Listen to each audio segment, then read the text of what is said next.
Hello friends, welcome to Target RBI YouTube channel. I am Sushil Ragde, ex manager Reserve Bank of India, और अभी मैं exam भी platform से fully associated हूँ।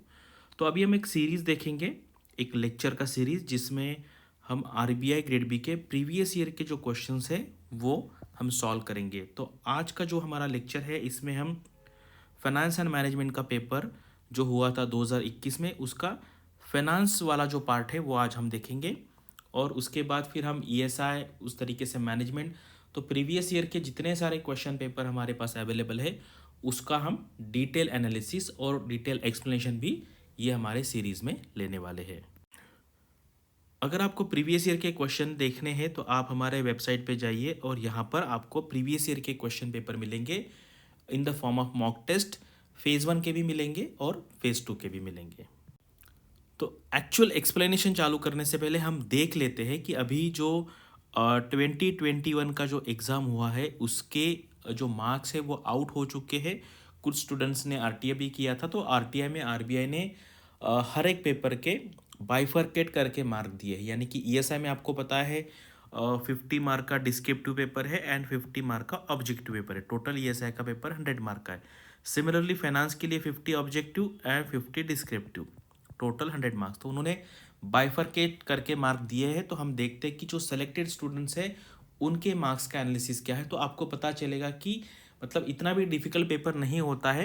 At least finance का बात कर रहा हूँ मैं। ईएसआई थोड़ा सा डिफिकल्ट नहीं कह सकते हम। ईएसआई में क्या है, जानकारी बहुत ज़्यादा होती है, इसलिए आपको वो थोड़ा सा मेमोराइज करना होता है। लेकिन फाइनेंस का पेपर काफ़ी ईजी होता है। पिछले पास 6 साल से मैं देख रहा हूँ फाइनेंस का पेपर, मतलब 3 जो पेपर है हमारे, इंग्लिश के, ईएसआई और फाइनेंस, उसमें सबसे आसान पेपर होता है फाइनेंस एंड मैनेजमेंट का। अभी हम ईएसआई के जो ऑब्जेक्टिव के मार्क्स है उसका एनालिसिस देखते हैं। ये सारे सेलेक्टेड स्टूडेंट्स है, टोटल 257 स्टूडेंट्स को उन्होंने सिलेक्ट किया है जनरल स्ट्रीम में। हाईएस्ट मार्क है 41 आउट ऑफ 50 की हम बात कर रहे हैं। एवरेज मार्क 28 है, लोएस्ट 12.5, 35 एंड अबव 19 लोगों को मिले हैं एंड बिलो 25 66। तो ये हो गया ईएसआई ऑब्जेक्टिव। अभी हम देखते हैं ईएसआई सब्जेक्टिव। तो लोगों को क्या है ना, मतलब इनिशियली जो पैटर्न चेंज हुआ था उसके बाद स्टूडेंट्स को डिस्क्रिप्टिव का डर लगा। लेकिन अगर आप एनालिसिस देखेंगे तो एवरेज जो मार्क्स है डिस्क्रिप्टिव के वो ऑब्जेक्टिव से ज़्यादा है।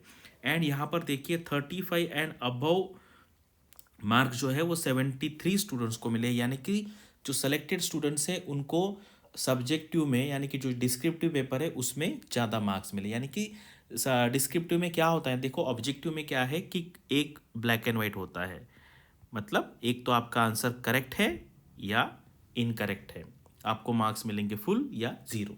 लेकिन डिस्क्रिप्टिव में क्या है, जैसे 10 मार्क के लिए कुछ क्वेश्चन आता है, तो ऐसा मतलब अगर आपने प्रीलिम्स निकाला है तो ऐसा बिल्कुल नहीं होगा कि आपको कुछ नहीं आ रहा है। आप डेफिनेटली अगर आप प्रीलिम्स पास करके मेंस पे जा रहे हो तो आप कुछ ना कुछ उस पर लिख पाओगे। मतलब 10 में से 10 मार्क इतना नहीं लिख पाओगे, लेकिन अगर आपको ज़ीरो नॉलेज है तो भी आप उससे रिलेटेड कुछ ना कुछ लिखेंगे तो आपको 2 या 3 मार्क तो डेफिनेटली मिल जाएंगे। इसलिए क्या है, डिस्क्रिप्टिव में आप कुछ ना कुछ लिख के आपको मार्क्स मिल सकते हैं वहाँ पर। इसलिए वहाँ पर हम कहते हैं कि ग्रे एरिया होता है। ग्रे एरिया मतलब ऐसा है कि आप कुछ ना कुछ वहाँ पर लिख पाएंगे। तो ये हो गया ईएसआई का डिस्क्रिप्टिव का, या आप सब्जेक्टिव कहिए, उसके मार्क्स का एनालिसिस। अभी हम ईएसआई के टोटल देखते हैं। अभी हमने ईएसआई पहले ऑब्जेक्टिव देख लिया, फिर डिस्क्रिप्टिव देख लिया, अभी टोटल देखते हैं कि हाईएस्ट 75.5 था, एवरेज नियर अबाउट 60 के आसपास, लोएस्ट 36 एंड 65 एंड अबव, मतलब 65 मैं अच्छे मार्क्स कंसिडर करूंगा। तो 65 यानी कि यहाँ पर आ जाएगा, वो यहाँ पर पॉइंट आ जाएगा 65 एंड अबव 60 लोगों को मार्क्स मिले हैं। अभी हम आते हैं एफएम पे। तो अगर आप देखेंगे ना, एफएम पे ऑब्जेक्टिव में हाईएस्ट मार्क 48.75 है। यानी कि ये जो स्टूडेंट है इसका बस 1 मार्क का एक क्वेश्चन गलत आ गया। यानी कि 50 में से एक क्वेश्चन गलत आया तो ये हो गया 49, और ये गलत आने की वजह से 0.25 मार्क माइनस हुए, यानी कि 48.75 मार्क्स मिले। यानी कि सिर्फ एक क्वेश्चन गलत आया है। अगर आप एवरेज देखेंगे तो देखिए 38 एवरेज है एंड 40 से ज़्यादा, यानी कि 80% एंड अबव 106 लोगों को मार्क्स मिले हैं। ठीक है, यानी कि 106 लोगों को मार्क्स मिले, यहाँ पे आता है 40 मार्क्स। तो अगर आप देखेंगे तो ये F M as compare to ESI बहुत आसान है, बहुत आसान है। आज हम फाइनेंस के क्वेश्चन देखेंगे तो आपको पता चलेगा, हार्डली मुझे लगता है 1 या 2 ही क्वेश्चन फाइनेंस में डिफिकल्ट मुझे लगे। ठीक है, एफएम ये ऑब्जेक्टिव हो गया। आप एवरेज मार्क देख लीजिए यहाँ पर कितना है, 38। अभी हम डिस्क्रिप्टिव देखते हैं। डिस्क्रिप्टिव में हाईएस्ट 43 है, एवरेज यहाँ पर 34 है, 40 एंड अबव यहाँ पर 25 लोगों को मिले। यानी कि एफएम में अगर आप देखेंगे तो ऑब्जेक्टिव ज़्यादा आसान था सब्जेक्टिव के कंपैरिजन में। ठीक है, लेकिन आप टोटल देखते हैं, अगर आप टोटल देखेंगे, देखो हाईएस्ट है 87.5, एवरेज 72 है एंड 75 एंड अबव 92 लोगों को मिले। यानी कि एफएम का जो टोटल है वो ईएसआई से काफ़ी अच्छा आया है। अभी फाइनली हम इंग्लिश का देख लेते। इंग्लिश में अगर आप देखेंगे ना तो ये देखो, ये जो कंप्लीट एरिया है ये, मतलब ये काफ़ी हम देखेंगे कि ये फ्लैट टाइप का कर्व है। अगर आप देखेंगे कि एवरेज 67 है, हाईएस्ट 79 है, यानी कि इसमें डिफरेंस बहुत कम है। यानी कि अगर आप ये कुछ लोग यहाँ के और यहाँ के आप कुछ छोड़ देंगे एट द एंड वाले, हाईएस्ट एंड लोएस्ट एंड वाले, तो मैक्सिमम लोगों को नियर अबाउट सेम टाइप के मार्क्स मिले। आप देखिए 70 एंड अबव 92 लोगों को मार्क्स मिले हैं। ठीक है, 72 एंड अबव ये हो गया। तो इसका कहने का मतलब है कि आपको इतना भी डरना नहीं है डिस्क्रिप्टिव पेपर से। इंग्लिश तो ऑलरेडी पहले से ही डिस्क्रिप्टिव था, तो ऐसा नहीं है कि डिस्क्रिप्टिव अभी 100% ऑब्जेक्टिव था और अभी कंप्लीट आप डिस्क्रिप्टिव पे शिफ्ट किया, ऐसा नहीं था। इंग्लिश का पेपर पहले से ही डिस्क्रिप्टिव था। अभी उन्होंने क्या किया, ईएसआई एंड फाइनेंस में 50-50% ऑब्जेक्टिव डिस्क्रिप्टिव रखा है। अगर आपको ऑब्जेक्टिव लिखना सॉल्व करने आता है तो मुझे नहीं लगता डिस्क्रिप्टिव में इतना मुश्किल होगा, लेकिन आपको प्रैक्टिस करनी पड़ेगी टाइपिंग की और कुछ चीज़ें आपको मेमोराइज करनी पड़ेगी। तो ये हमने थोड़ा एनालिसिस देख लिया फेज 2 के मार्क्स का। अभी हम आते हैं एक्चुअली हमारे प्रीवियस ईयर के फाइनेंस एंड मैनेजमेंट पेपर के फाइनेंस के क्वेश्चन पर। अभी यहाँ पर क्या हुआ ना, एक प्रॉब्लम थोड़ा सा प्रीवियस ईयर क्वेश्चन में आरबीआई में ये एक एवरी ईयर आता है, क्योंकि वो क्या करते हैं ना, एक पैसेज देते हैं आपको। ठीक है, एक 8-10 लाइन का पैसेज होगा एंड उस पैसेज में कुछ इंफॉर्मेशन दिया जाएगा एंड उसके बेसिस पे आपको क्वेश्चन के आंसर देने हैं। मतलब ये इंग्लिश जैसा कॉम्प्रिहेंशन वाला नहीं है। ठीक है, इंग्लिश का मतलब क्या होता है, इंग्लिश में कॉम्प्रिहेंशन का मतलब क्या है, आपको आंसर यहीं पर मिलेगा। लेकिन आरबीआई में क्या है, ये सब्जेक्ट का पेपर है, इसलिए ये पढ़ने के बाद आपको कुछ क्वेश्चन के आंसर्स यहाँ पे मिल सकते हैं और बाकी आंसर के लिए आपको आपका जो नॉलेज है फाइनेंस का वो आपको लगाना पड़ेगा। तो यहाँ पर उन्होंने एक पैराग्राफ दिया था, जनरल टोल सिस्टम पे एक पैराग्राफ था। तो उन्होंने एक क्वेश्चन ऐसा पूछा था कि the paragraph is talking about dash dash system and FASTag account. तो दूसरा जो ऑप्शन मोस्टली फास्टैग ही था, तो यहाँ पर ये तो डेफिनेटली आएगा, तो इसका कोई मतलब नहीं है। तो अभी आपको देखना है कि यहाँ पर क्या आएगा, सिस्टम के बारे में बात कर रहे हैं आप। ठीक है, तो एनएचएआई क्या है, एक तो ऑर्गेनाइजेशन है। ठीक है, NPCI national Payment Corporation of India, ये भी एक ऑर्गेनाइजेशन है। तो अभी आपको ये या ये में से ढूंढना है, मतलब आंसर एक तो एनएफएस होगा या एनईटीसी होगा। इसलिए आपको इसके फुल फॉर्म पता होना चाहिए, तभी आप इसका आंसर दे सकते हैं। तो मैक्सिमम स्टूडेंट ने क्या है, ये दोनों में से एक आंसर लगाया है, क्योंकि बाकी आपने एक कॉमन अंडरस्टैंडिंग से आपने एलिमिनेट कर दिए। ठीक है, तो आप यहाँ पे वीडियो स्टॉप करके सोच सकते हैं आंसर क्या है। अगर आपको फुल फॉर्म पता है तो आप उसका आंसर दे सकते हो। तो अभी आप देखिए यहाँ पर क्या है, ये एनईटीसी है, इसका फुल फॉर्म है नेशनल इलेक्ट्रॉनिक टोल कलेक्शन। ठीक है, मतलब ये अगर आप देखेंगे national electronic toll collection system and NFS का है नेशनल फाइनेंशियल स्विच। तो ये स्विच है एक्चुअली। तो इसलिए अगर आपको इसमें के जितने वर्ड्स है, अगर उसका फुल फॉर्म पता होता तो आप इसका आंसर दे सकते थे। तो इसका आंसर है एनईटीसी। तो हमने यहाँ पर ये एक एनालिसिस भी किया है कि डिफ़िकल्टी लेवल इसकी मीडियम थी, क्योंकि इसका फुल फॉर्म सब लोगों को पता नहीं था। The paragraph was discussing about the toll establishment, FASTag was in news recently and it is being administered by the national electronic toll collection system. ठीक है, तो यहाँ पर एनएचएआई भी थोड़ा सा कुछ लोगों को लगा कि ये भी आंसर हो सकता है। हम देखते हैं कि एनएचएआई ये फास्टैग से कैसे रिलेटेड है, हम अगले स्लाइड्स में देखते हैं। तो एक्चुअली ये एनपीसीआई के बारे में थोड़ा इंफॉर्मेशन है। नेशनल इलेक्ट्रॉनिक टोल कलेक्शन है, ये एक टाइप का सिस्टम है। तो NPCI has developed the national electronic toll collection programme to meet the electronic tolling requirements of the Indian market. It offers an interoperable nationwide toll payment solution including clearing house services for settlement and dispute management. तो मैं ये इसलिए पढ़ रहा हूँ यहाँ पर क्योंकि आपको इसके बारे में पता चले एंड हम प्रीवियस ईयर के क्वेश्चन देख रहे हैं, तो इससे हमें थोड़ा सा ये भी देखना चाहिए कि अगले साल अगर इससे रिलेटेड कुछ क्वेश्चन आएगा तो वो कौन सी एरिया से हो सकता है. Interoperability as it applies to national electronic toll collection system encompasses a common set of processes, business rules and technical specification which enable a customer to use their FASTag as a payment mode on any of the toll plazas irrespective of who has acquired the toll plaza. यानी कि ये system पूरे India में same रहेगी, बाकी toll plaza कोई भी operate कर सकता है. तो ये NETC के बारे में है, तो आपको यहाँ पर जाके बाकी क्या क्या सिस्टम है उनके वो भी देखना चाहिए और मैं आपको आगे के स्लाइड्स में उसके बारे में एडिशनल इंफॉर्मेशन देने वाला हूँ. अभी देखिए एक्चुअली ना ये एक न्यूज़ आया था. देखो ये RBI का जो एग्ज़ाम हुआ था वो हुआ था 1 अप्रैल 2021 को. देखो उसके कुछ महीने पहले 15 दिसंबर 2020 को ये न्यूज़ था कि National Payment Corporation of India announce that Mumbai is now FASTag ready with the cities 3 of the major toll plazas recently went live on NETC FASTag platform and ICICI Bank is the first bank to integrate with the FASTag technology. तो ये question आपको आगे के साल के लिए बन सकता है.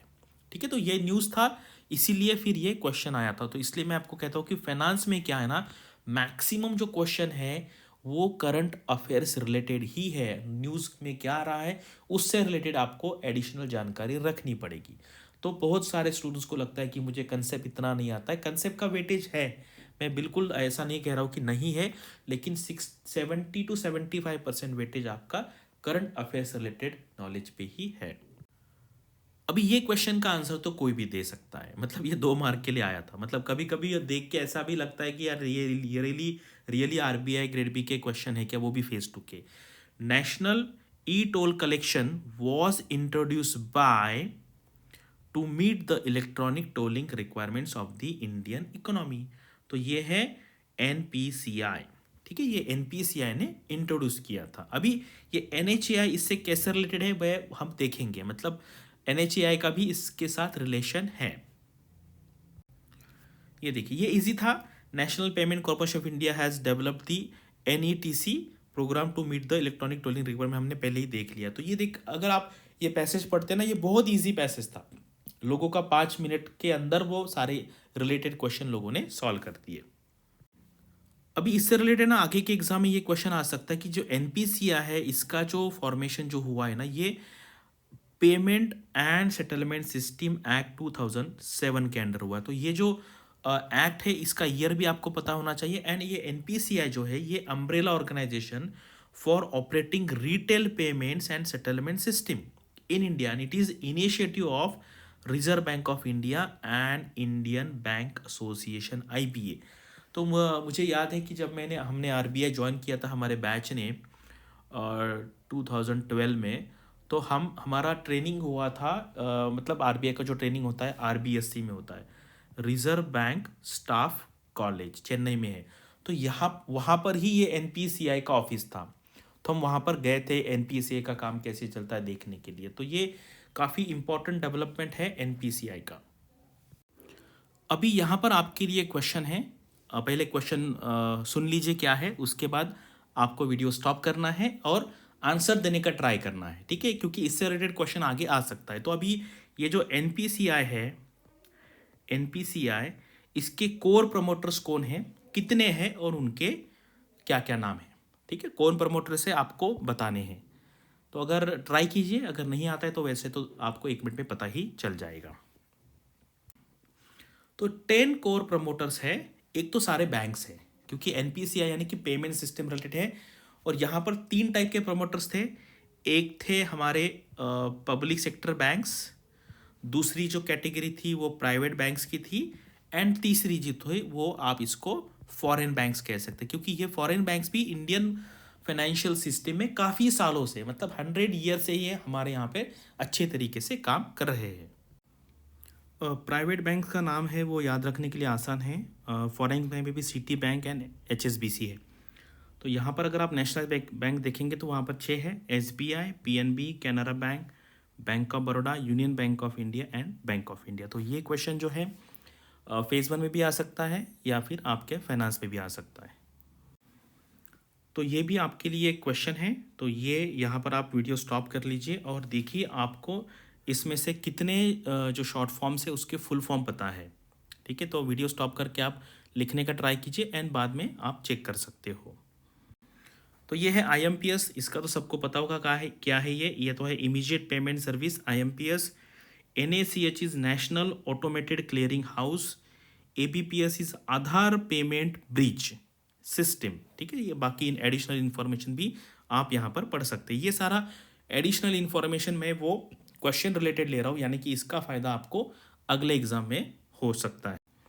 यहाँ पर ये है AEPS, यहाँ पर है आधार एनेबल्ड पेमेंट सिस्टम। AFS है नेशनल फाइनेंशियल स्विच, NFS। तो NFS भी उसमें ऑप्शन था। एंड UPI आपको तो सबको पता है, यूनिफाइड पेमेंट इंटरफेस। ये सारा जो है एक्चुअली मैंने NPCI के वेबसाइट से ही लिया है। और हमने वो ऑप्शन में देखा था कि एक ऑप्शन NHAI का भी था, और ये NHAI फास्टैग से ऐसे रिलेटेड है कि एक्चुअली फास्टैग की जो ओनरशिप है वो NHAI के पास है एंड इसका जो पेरेंट ऑर्गेनाइजेशन है वो है ministry of road transport and highways. तो ये भी क्वेश्चन बन सकता है फेज़ 1 के लिए या फिर फेज़ 2 के लिए। अभी जो नेक्स्ट सेट ऑफ क्वेश्चंस थे उसका एक पैराग्राफ दिया था उन्होंने, a passage on infrastructure and public private partnership was given which was followed by 3 questions. तो इसके ऊपर 3 क्वेश्चन थे, ईच क्वेश्चन 2-2 मार्क के। अभी क्वेश्चन ऐसे था कि which model is describe in the passage was talking about partial payment by government and remaining being financed by the private player.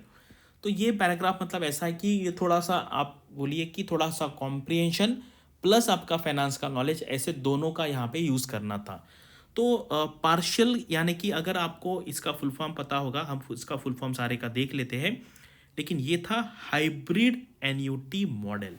तो हाइब्रिड का मतलब क्या होता है, पार्शियल टाइप। हाइब्रिड यानी कि 2 चीज़ हम उसमें मिक्स कर लेते हैं। तो इसका भी कॉमन सेंस के बेस पे इसका आंसर बन सकता था HAM। तो इसका लेवल मतलब हमने जो एनालिसिस किया उसमें हमने इसको इजी लेवल कंसिडर किया है। Since the passage was talking about the partial payment by government and remaining being financed by the private player, it is talking about the hybrid annuity model. अभी आपको पता है BOT बिल्ड ऑपरेट ट्रांसफर है, उसके बाद TOT है toll operate and transfer, DBFO design build finance and transfer. तो ये PPP नाम का हमारे सिलेबस में टॉपिक है। ठीक है, इसलिए मैं आपको कहता हूँ कि आप सिलेबस सामने रख के अगर पढ़ाई करेंगे और वो सिलेबस रिलेटेड जो कुछ भी करंट अफेयर्स में आ रहा है, इससे रिलेटेड भी एक न्यूज़ आया था। ठीक है, सेम उसमें ये TOT के बारे में भी मेंशन था, उसके बारे में HM के बारे में भी मेंशन था करंट अफेयर्स की न्यूज़ में। तो वैसा उन्होंने यहाँ पर क्वेश्चन बनाया है। अब ये हम थोड़ा HM के बारे में देख लेते। देखो यहाँ पर क्या है ना, HAM 2-3 बार न्यूज़ में आया था। तो यहाँ पर हाइब्रिड में क्या होता है कि 40% जो है वो गवर्नमेंट के पास आता है एंड 60% जो है वो प्राइवेट प्लेयर के पास।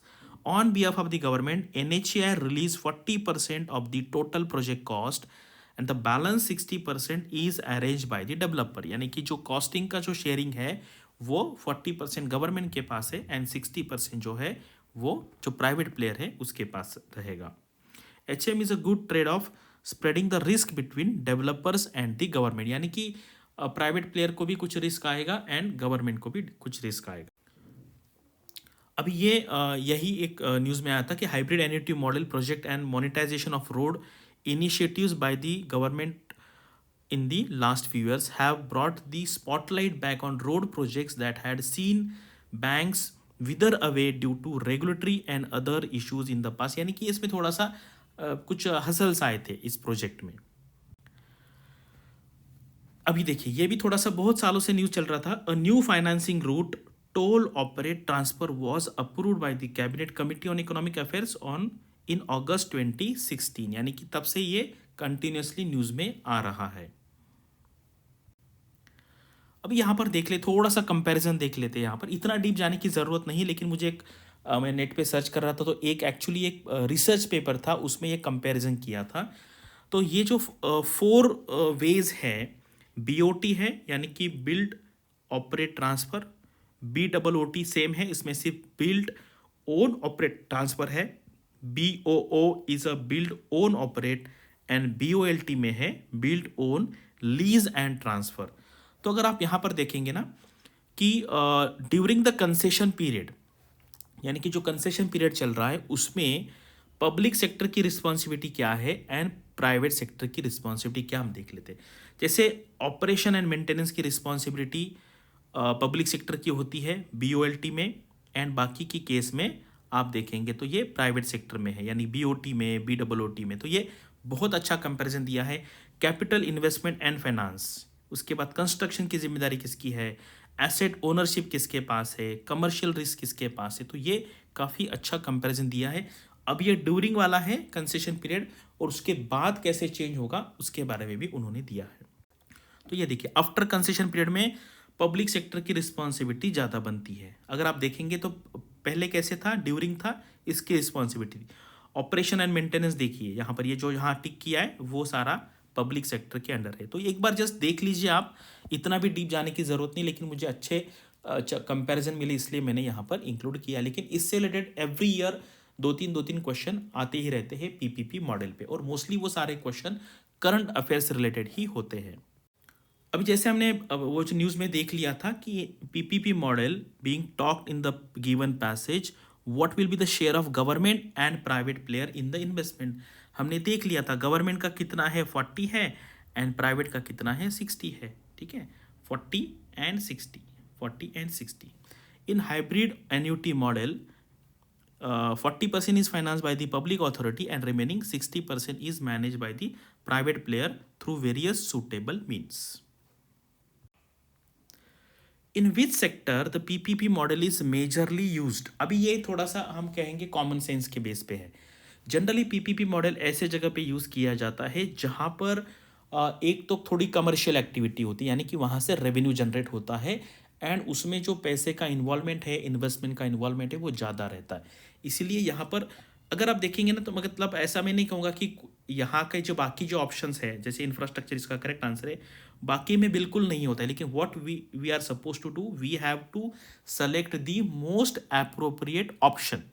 ठीक है, अदरवाइज देखेंगे तो अभी रिसेंटली रिन्यूएबल एनर्जी में भी चालू हुआ है, सोशल सेक्टर में भी हो सकता है। लेकिन क्या है, सोशल सेक्टर में आप मतलब वहाँ पर एक वो हाई लेवल पे कमर्शियल नहीं होता है। ठीक है, कुछ लोग कहते हैं कि सर सैनिटेशन में भी आ सकता है, अगर सैनिटेशन में मतलब दोनों अगर इन्वॉल्व होते हैं। लेकिन सबसे ज़्यादा जो कमर्शियल एक्टिविटी है, जहाँ से पैसे जनरेट होते हैं, क्योंकि आपको पता है प्राइवेट लोग तो कोई सोशल वर्क तो नहीं करते हैं, CSR एक्टिविटी के थ्रू करते हैं, लेकिन उनका मेन पर्पस सोशल एक्टिविटी या पब्लिक के बेनिफिट के लिए नहीं होता है। तो वो काम भी करेंगे, सर्विस भी देंगे, एंड उससे वो रेवेन्यू भी जनरेट करेंगे। तो इसमें जो मोस्ट अप्रोप्रिएट आंसर है वो है infrastructure. PPP model are largely use to execute infrastructure projects, high cost involve, longer gestation period and scope for recovery from user are some of the reasons जो हमने discuss किया है। और ये भी है कि इसका जो पीरियड होता है जेस्टेशन पीरियड, यानी कि जब से हमने प्रोजेक्ट चालू किया है तब से वो पैसा रिकवर करने के लिए कितना टाइम लगता है, उसको कहते हैं हम जेस्टेशन पीरियड।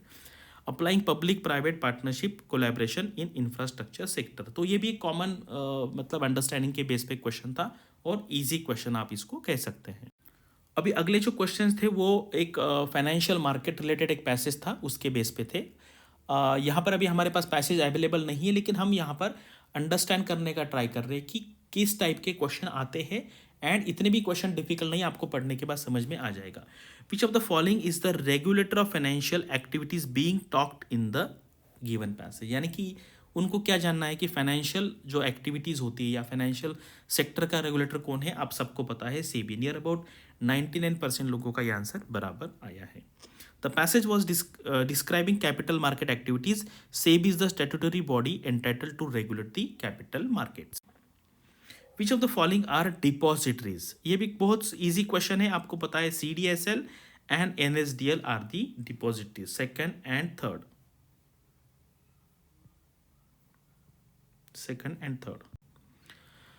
यहाँ पर देखिए, ये भी इजी लेवल का क्वेश्चन था। Central depository services limited and national services depository limited, दो टाइप की आपको पता है डिपॉजिटरीज है इंडिया। तो ये पूरा एक यहाँ पे ऑप्शन आया था CCIL, तो इसलिए मैंने CCIL के बारे में यहाँ पर एडिशनल इंफॉर्मेशन दिया है, आप यहाँ पे पढ़ सकते हो। अभी जैसे हमने देखा कि NPCI के ओनरशिप किसके पास है, तो अब थोड़ा सा CCIL के बारे में देखते हैं, क्योंकि ये भी इंपॉर्टेंट ऑर्गेनाइजेशन है। Core committee appointed at the behest of Reserve Bank of India setting up CCIL identified the 6 core promoters. जैसे हमने 10 देखे वहाँ पर NPCI में, वैसे यहाँ पर 6 है।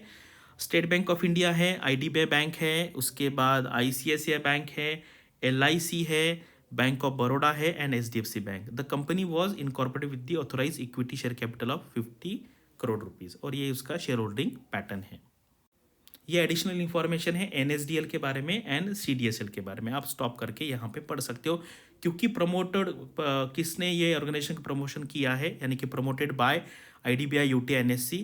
वैसे ही इसका CDSL is promoted by BSE SBI, उसके बाद bank of India, bank of Baroda, HDFC bank, standard chartered bank, union bank of India. तो ये भी क्वेश्चन फेज 1 में भी बन सकते हैं या फेज 2 में भी बन सकते हैं।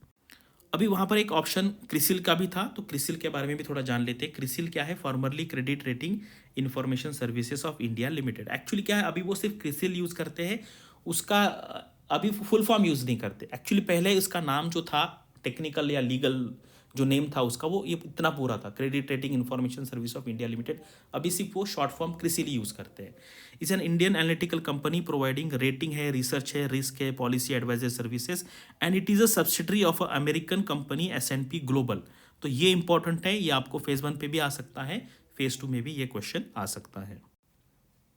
लास्ट ईयर NPSC रिलेटेड इतने सारे क्वेश्चन आए थे, और ये बहुत कॉमन थे। An umbrella organisation for operating retail payments and settlement system in India formed in 2007। कौन सी है?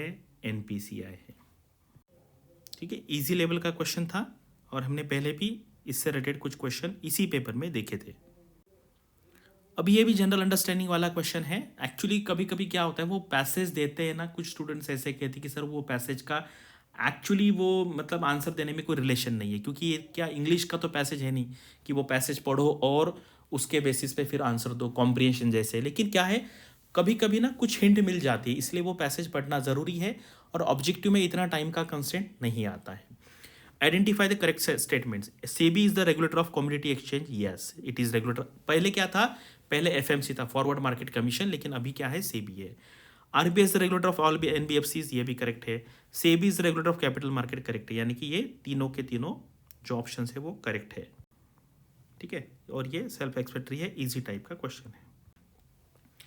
अभी यहाँ पे देखिए, मतलब कुछ स्टूडेंट्स को लग सकता है कि सर ये कमोडिटी एक्सचेंज का और सेबी का क्या रिलेशन है। अगर आप देखेंगे, commodity derivatives market regulator department CDMRD, ये सेबी का एक डिपार्टमेंट है। तो मैंने वेबसाइट पे जाके देखा है कि वहाँ पर मतलब ये सेबी के इसमें ये जो आपका एक्सचेंज है, कमोडिटी एक्सचेंज, उससे रिलेटेड एक डिपार्टमेंट है। तो आपको क्या करना चाहिए, मतलब हम कहते हैं ना कि जनरल अंडरस्टैंडिंग ये है कि सेबी के वेबसाइट पे जाओ, नाबार्ड के वेबसाइट पे जाओ, RBI के वेबसाइट पे जाओ, थोड़ा सा एक जनरल अंडरस्टैंडिंग देख लो कैसे है, मतलब ऑर्गेनाइज स्ट्रक्चर कैसा है, कौन कौन से डिपार्टमेंट है। इसको क्या कहते हैं ना, एक जनरल अंडरस्टैंडिंग होना चाहिए। मतलब अगर आप ये पेपर देखेंगे ना, तो इसमें मतलब हाई लेवल का स्टडी का बिल्कुल ही रिक्वायरमेंट नहीं था।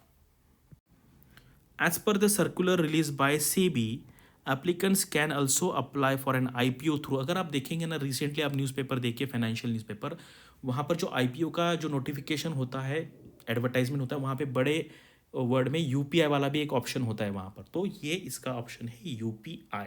अगर आप देखेंगे ना, ये IMPS ये मोबाइल में है, NEFT एक आपको ट्रांजैक्ट करने का वे है, लेकिन UPI थ्रू क्या है ना, अगर आप जाएंगे तो वहाँ से वो ऑप्शन मिलेंगे सेलेक्ट करने के। ठीक है, तो ये इसका आंसर है UPI। तो हमने देखा इसका आंसर है UPI। तो देखिए, ये मैंने एक्चुअली ये देखो, एक सर्कुलर आया था, और आपको पता है एग्ज़ाम जो हुआ था 1 अप्रैल को हुआ था। ठीक है, 1 अप्रैल 2021 को, और उसके पहले कुछ दिन पहले ये सर्कुलर आया था। क्या है, streamlining the process of IPOs with UPI in ASBA and redressal investor grievances. ASBA का फुल फॉर्म क्या है, application supported by the blocked amount. ठीक है, तो ये थोड़ा हमें ये सर्कुलर्स भी देखना पड़ेगा, लेकिन ये भी कॉमन सेंस के बेसिस पे आंसर आ सकता था इसका। Which of the following options is the most appropriate to submit ASBA application. तो जो लोग थोड़ा सा स्टॉक मार्केट में डील करते हैं या शेयर में इन्वेस्ट करते हैं, इससे रिलेटेड इंटरेस्ट है जो लोगों को स्टॉक मार्केट में, उनको पता होगा। अदरवाइज ना ये थोड़ा सा डिफिकल्ट था, तभी भी मैं इसको कहता हूँ कि मैं एनएसडीएल इसको आराम से मैं निकाल सकता था, मतलब एलिमिनेट कर सकता था। लेकिन अगर मुझे इसका जो फुल फॉर्म नहीं पता तो फिर मुश्किल है। ठीक है, तो यहाँ पर देखो ये इन्होंने क्या है, एएसबी है, मुझे पता नहीं इसका कुछ फुल फॉर्म है या नहीं है।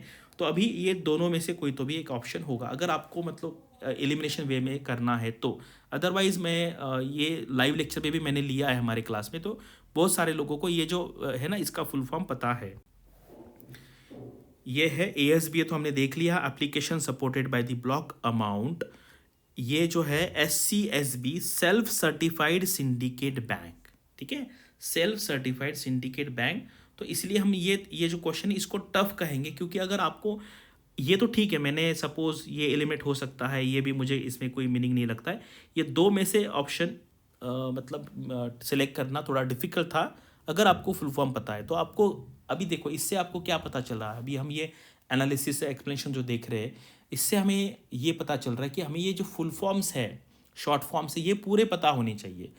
अगर आप जाएंगे, इससे लिए सबसे अच्छा सोर्स क्या है, आरबीआई का एनुअल रिपोर्ट होता है, सेबी का एनुअल रिपोर्ट होता है, नाबार्ड का एनुअल रिपोर्ट होता है, उसमें ये शॉर्ट फॉर्म दिए जाते हैं। तो कितना टाइम लगेगा आपको, हार्डली एक एनुअल रिपोर्ट को 30 मिनट्स लगेंगे। बस आपको देखना है, वहाँ से गो थ्रू करना है, और कुछ आपके अंडरस्टैंडिंग के हिसाब से आपको जो important short form full form लगते हैं वो एक 10-12 लिख लेने हैं, कि उसका डायरेक्टली एग्जाम में फ़ायदा होगा, क्योंकि ये जो क्वेश्चन था वो 2 मार्क के लिए था। ये देखिए, details of the nodal officers of SCSB, जो मैंने आपको कहा ना वो सर्कुलर आया था, वो यहाँ पे दिया हुआ है। यानी कि यही एक लाइन में यहाँ पे यूपीआई का भी मेंशन है और एससीएसबी का भी मेंशन है। ठीक है, तो इसलिए यहाँ पे थोड़ा सा आपको अलर्ट रहना पड़ेगा, क्या क्या चेंजेस हो रहे हैं मार्केट में।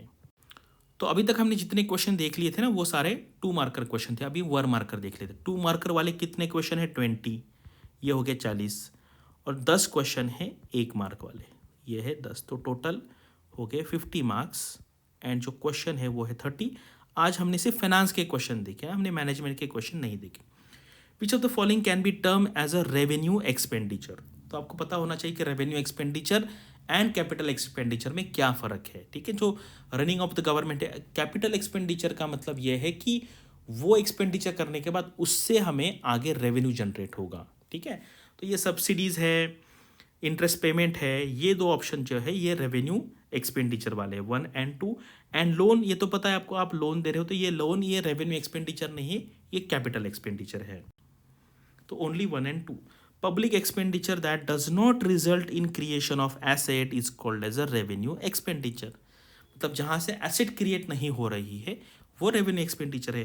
Payment of wages and salaries, pensions है, सब्सिडीज है, interest fall in the category of the revenue expenditure, where as loan to state government is term as a capital expenditure. And इससे related एक question every year आता ही आता है, revenue expenditure and capital expenditure. तो इसका थोड़ा तैयारी आपको अच्छे तरीके से करना है। क्या करना है, बहुत सिंपल है, बस 15 से 20 मिनट का काम है। क्या क्या रेवेन्यू एक्सपेंडिचर है वो लिख लेना है एक कॉलम में, दूसरे कॉलम में कैपिटल एक्सपेंडिचर लिखना है। अगर आपका कंसेप्ट क्लियर है, आपको पता है कि इसका मीनिंग क्या है, तो आप आइडेंटिफाई कर सकते हैं। अगर नहीं पता, मान लो नहीं समझ रहा है, तो क्या है, जो आइटम से दोनों साइड के 8-8, 10-10 आइटम अगर याद रखेंगे, उसी में से एग्जाम में आता है। तो ये रिपीटेटिव क्वेश्चन एवरी ईयर मैंने देखा है। What is the maximum limit of FDI under the government approved mechanism in public sector banks, maximum permissible FDI in private sector banks and maximum individual stake in a bank? तो ये question था, थोड़ा सा difficult कह सकता हूँ मैं इसको, लेकिन मैं आपको बताऊंगा कि लास्ट ईयर एग्जाम के पहले ही मैंने ना एक डॉक्यूमेंट अपलोड किया था मेरे टेलीग्राम चैनल पे। मैं टेलीग्राम चैनल की लिंक डिस्क्रिप्शन में दे दूंगा, आप वहाँ से टेलीग्राम चैनल ज्वाइन कीजिए। वो 1 साइडेड टेलीग्राम चैनल है, या वहाँ पे यानी कि कोई डिस्कशन नहीं होता। आपको पता है कि ऊपर डिस्कशन चालू हो गया तो वो स्टूडेंट कुछ भी डिस्कस करते, इसलिए वो पर फुल्ली आपको डेडिकेट रहेगा नॉलेज गेन करने के लिए। तो मैं आपको विथ प्रूफ दिखा देता हूँ। इसका आंसर ये है 20%, यानी कि गवर्नमेंट में 20 है, प्राइवेट में 74 है एंड इंडिविजुअल स्टेक 10% का है। ये देखिए, तो एक्चुअली लास्ट ईयर ना मैंने एक डॉक्यूमेंट अपलोड किया था और वहाँ पर ये पूरे इन्फॉर्मेशन दी थी कि बैंकिंग प्राइवेट सेक्टर में कितना एफडीआई का कैप है, पब्लिक सेक्टर बैंक में कितना एफडीआई का कैप है। और मेरा ये टारगेट आरबीआई का जो यूट्यूब चैनल है, यूट्यूब चैनल तो ये है, टेलीग्राम चैनल, उस पर मैंने ये पोस्ट किया था। और ये पूरा बहुत बड़ा डॉक्यूमेंट था ये, मतलब कम से कम आई थिंक ये 100 पेज के आसपास होगा। 15 अक्टूबर 2020 को एक कंसोलिडेटेड एफडीआई पॉलिसी आई थी। उसमें उन्होंने क्या किया था, बहुत सारे सेक्टर एंड उसकी एडमिनिस्ट्रेटिव मिनिस्ट्री या डिपार्टमेंट कौन सी है, जैसे मान लो मैंने कहा था 3 सेक्टर देख लीजिए, एक सिविल एविएशन देख लीजिए, उसके बाद एक इंश्योरेंस देख लीजिए एंड बैंक देख लीजिए। तो ये मैंने पोस्ट किया था मार्च में, ठीक है। आपको पता है एग्ज़ाम था 1 अप्रैल को, तो मेरे टेलीग्राम चैनल पे मैंने पोस्ट किया था एक कंसोलिडेटेड एफडीआई पॉलिसी, ठीक है। यहाँ पर जो जो लोगों ने देखा था, कुछ स्टूडेंट्स ने मुझे बाद में बताया भी कि सर आपने 3 एरिया देखने को कहा था, एविएशन, इंश्योरेंस एंड बैंकिंग, और वो बैंकिंग में से क्वेश्चन आया था एग्जाम में, ठीक है। अभी ये क्वेश्चन जो है ना, ये हम कहेंगे कि फाइनेंस में एक न्यूमेरिकल टाइप का आपका एरिया है, न्यूमेरिकल। उस पर क्वेश्चन तो नहीं आते हैं, मतलब हैंडआउट में तो उन्होंने दिए हैं, 2015 में आए थे, 16 में आए थे, आई थिंक 17 में आए थे, उसके बाद नहीं आया, 18 में नहीं आया, 19 में नहीं आया, 21 में भी नहीं आया। लेकिन थोड़े से हम कहेंगे उसको कि थ्योरेटिकल बेस्ड क्वेश्चन एटलीस्ट एक तो आता ही आता है। अभी यहाँ पर क्या है, 2 companies A and B has same number of outstanding shares, यानी कि इसके जो शेयर्स इशू किए हैं ये सेम है, इक्विटी कैपिटल भी सेम है इनकी, डिविडेंड भी सेम है एंड अर्निंग भी सेम है, तो सब कुछ सेम है। बस जो मार्केट प्राइस है कंपनी ए की वो 1800 है और बी की 600 है, तो उसमें से हमें क्या करेक्ट है वो देखना है। Dividend of one is higher than other, तो यहाँ पे उन्होंने दिया है डिविडेंड सेम है, तो ये तो आंसर नहीं होगा। उसके बाद book value of one is higher than other. अभी यहाँ पर क्या है ना, बुक वैल्यू का मतलब होता है total asset minus total liability, इसको आप नेटवर्थ भी कह सकते हैं, ठीक है। तो नेटवर्थ जो है कंपनी की, उसको आप कहेंगे बुक वैल्यू, लेकिन यहाँ पर उसके बारे में कोई इन्फॉर्मेशन नहीं है, इसलिए इसके बारे में भी हम कोई कमेंट नहीं कर सकते। अभी देखिए अर्निंग पर शेयर, तो यहाँ पर अर्निंग पर शेयर क्या है, अर्निंग सेम है, आउटस्टैंडिंग शेयर है सेम है, इसका मतलब है दोनों का ईपीएस भी सेम है, तो ये भी ऑप्शन नहीं होगा। तो पी वैल्यू, ये क्या है, पी वैल्यू का मतलब होता है price upon earning per share, ठीक है।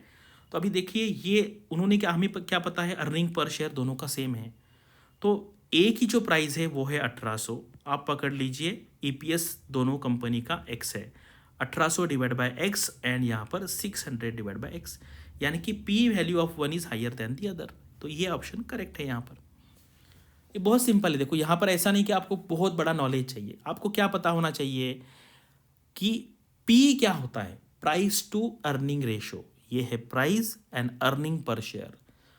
अर्निंग पर शेयर तो दोनों का सेम है क्योंकि शेयर्स भी सेम है एंड अर्निंग भी सेम है, बस इनकी मार्केट प्राइस दोनों की अलग अलग है, इसलिए पी ई जो है, पी बाई ई यानी कि पी रेशो जो है वो फर्स्ट का ज़्यादा है क्योंकि उसकी प्राइस ज़्यादा है, प्राइस अपॉन ईपीएस, तो ये है इसका answer. The price to earning ratio is the ratio of the valuing a company that measures its current share price relative to its per share earning. High PE value denotes that the people are interested in investing the stock which reflects good future prospects. Thus, 2 different shares are evaluated on PE ratio before buying them. ये तो additional PE के बारे में बताया है, लेकिन हमें जो वैल्यू कैलकुलेट करनी है वो ये इन्फॉर्मेशन से हमने कैलकुलेट की और इसका आंसर है D, PE value of one is higher than the other. तो देखिए हमने एक्चुअल जितने सारे क्वेश्चन आए थे फाइनेंस के वो देख लिए। मुझे लगता है आपको, जो लोगों को वो लास्ट वाला क्वेश्चन कुछ लोगों को डिफिकल्ट लगा होगा, लेकिन वो बहुत इजी है अगर आपने पढ़ा नहीं होगा। देखो आज मैंने आपको बता दिया पी वैल्यू क्या होता है, तो इसी तरीके से आपका नॉलेज बढ़ेगा। अगर इसके बाद उससे रिलेटेड कोई क्वेश्चन आता है तो आप उसका आंसर डेफिनेटली दे सकते। तो ये फाइनेंस एंड मैनेजमेंट का पेपर पिछले 4 से 5 साल से बहुत ईजी लेवल पे आता है, लेकिन रियलिटी में जो नए स्टूडेंट्स आते हैं उनको ये डिफ़िकल्ट लगता है, ठीक है। तो मैंने आपको रियलिटी बता दी। ये तीनों पेपर के कंपैरिजन में सबसे ज़्यादा मार्क्स स्टूडेंट्स को एफएम के पेपर में मिलते हैं, उसके बाद इंग्लिश में मिलते हैं। एंड ESI थोड़ा डिफिकल्ट होता है क्योंकि वहाँ पर आपको इन्फॉर्मेशन काफ़ी होती है, काफ़ी इन्फॉर्मेशन आपको याद रखनी होती है, थोड़ा मगअप करना होता है, रोट मेमोरी का यूज़ करना होता है। तो बार बार प्रैक्टिस करेंगे तो वहाँ पे आपको एक्सपर्टीज़ आ जाएगी। So thanks for watching this video and all the best for your studies and upcoming examinations.